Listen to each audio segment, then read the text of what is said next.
রমজান মাস সব কিছুই ভালো লাগে। আর এই রমজান মাসে আল্লাহর দেওয়া নিয়ামত আমাদের সব কিছুতেই, যেমন খাবারে এমন ইবাদত করার সময়ে সব কিছুই ভালো লাগে করতে। এমনিতে নামাজ পড়তে খুবই আলসেবানি হয়, একবার পড়লে মনে হয় যে একবার পড়বো কি পড়বো না, পড়ার সময় চলে যায়, তারপরেও পড়ার কোনো আগ্রহ জাগে না। আর এখন এই রমজান মাসে সবসময় নামাজের প্রতি একটা টান থাকে যে নামাজ পড়বো। আর আজকে সেহরি খাওয়ার জন্য রান্না করব মাছের পাতুরি। আর মাছের পাতুরি রান্না করার জন্য আমি কিছু লাউয়ের পাতা নিয়েছি। আর এই লাউয়ের পাতাগুলো ভালো করে পরিষ্কার করে নিলাম।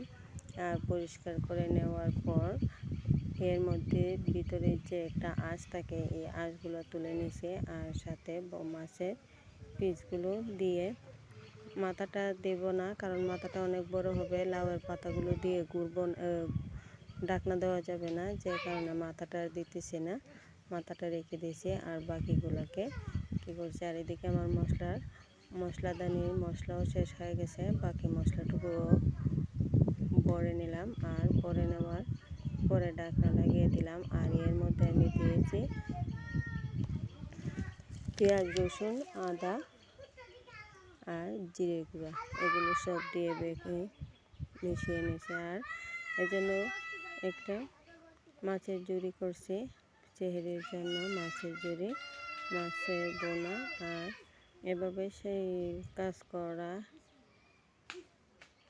এভাবে মাছের পাতুরি রান্না করলে খুবই ভালো লাগে, জাল জাল বোনা বোনা। আর এগুলোতে ঝোল দেওয়া হয়নি। আমার ঝুড়িটা রান্না করতে গিয়ে একটু লাল হয়ে গেছে মাছের পাতুরিটা, তারপরও একটা পোড়া পোড়া গ্রান ভালোই লাগতেছে, মনে হইতেছে যে ভালোই হবে। তারপর সারাদিন ইফতারের পরে যে বাসন রয়েছে, এই বাসনগুলো রান্না বান্নার পরে পরিষ্কার করে ধুয়ে রাখতেছি। আর তারপর বাসন কুসন ধুয়ে ঘরটা পরিষ্কার করে, ঘরের মধ্যে আমাদের ঘরের মাটির ঘরের মধ্যে অনেক দোলা উড়ে। এখানে যে দোলা সব জায়গাতেই দোলা হয়, আর ঘরে তো দোলা উড়ে, ঝাড়ু দিলে সবগুলা দোলা বিছনায় কাপড়ে অন্যান্য আসবাবপত্রের মধ্যে জড়িয়ে থেকে মনে হয় যে কেউ এগুলা ইচ্ছে করে রেখে দিচ্ছে। তাই বেশ করে পানি দিয়ে ঘরটা পরিষ্কার করে নিতেছি। আর ঘরটা পরিষ্কার করার পর নামাজ পড়ব।